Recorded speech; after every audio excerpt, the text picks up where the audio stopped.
How can I be optimistic without addressing world population growth?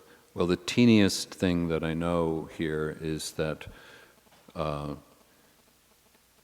we could be looking at a kind of top out at 9 or 10 billion people around 2050. We're going to lose people to some degree, I think, because if you live in sub-Saharan Africa, you're not going to have any water and you're not going to have any protein. There's a world of difference between optimism and hope.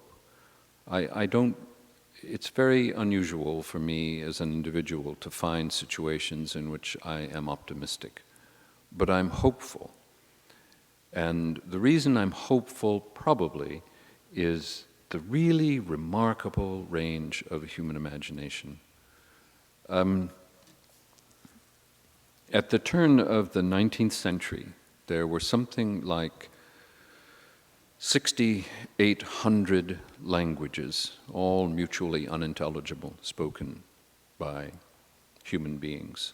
And we've seen a tremendous diminution. I figured this out, for whatever the statistic is worth. Once I sat at my desk because I was just a busy boy like I was in high school with these things. But I figured out it's a language about every 10 days now that disappears. The last speakers die.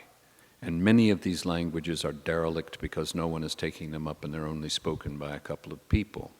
If you look at language as a technology, interchangeable parts, then you don't really know very much about translation and the difficulties of translation. But what you also don't give credit to is that nobody knows.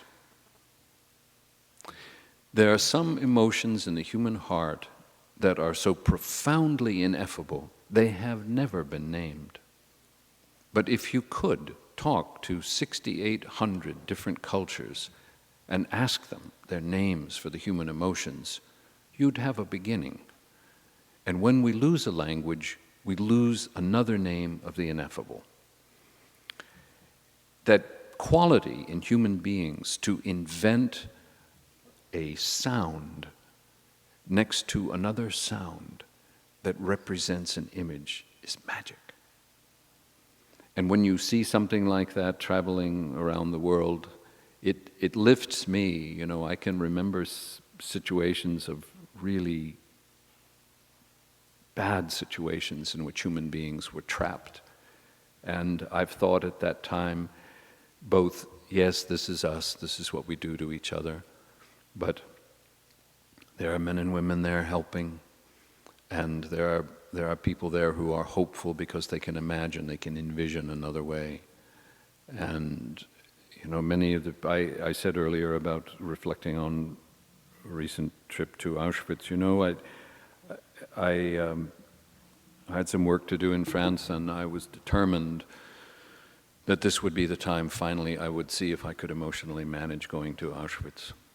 And I went there, and I took the conventional tour, left Krakow on a bus and went to Auschwitz. And the only thing I did different was that I took the 3-hour tour, and then I asked the tour guide, because I knew another bus was coming from the same company, and late in the afternoon I said, just leave me alone. I want to walk here, and walk to Birkenau, and I just want to be here by myself for a while. I'm having a lot of trouble. And he said, sure, I'll give your name to these people and they'll look for you late in the day. And they did. And I went back to Krakow and I had dinner and I sat in this restaurant making my notes, and I realized I had not broken down in tears the whole day. And when I woke up the next morning, I thought, I was there in my head, but I was not there in my body. So I got up and I got on the bus and I went back. And there are separate buildings at Auschwitz memorializing the struggle and the murder of various groups of people. One of the least visited is that set aside for Roma people, we call gypsies. And it was there that I broke down the obscurity, the denial that Roma people have suffered. And here I was, a visitor, being instructed by what had happened to them. And it's in moments like that that you think, how did the ones who didn't die, Viktor Frankl tells us about it, but how did they survive? They survived because they imagined something else. And you can take a human being and set a set of statistics down in front of them and show them that it is virtually impossible for a good end to come. And a human being will stand up and say, I beg to differ, and walk away.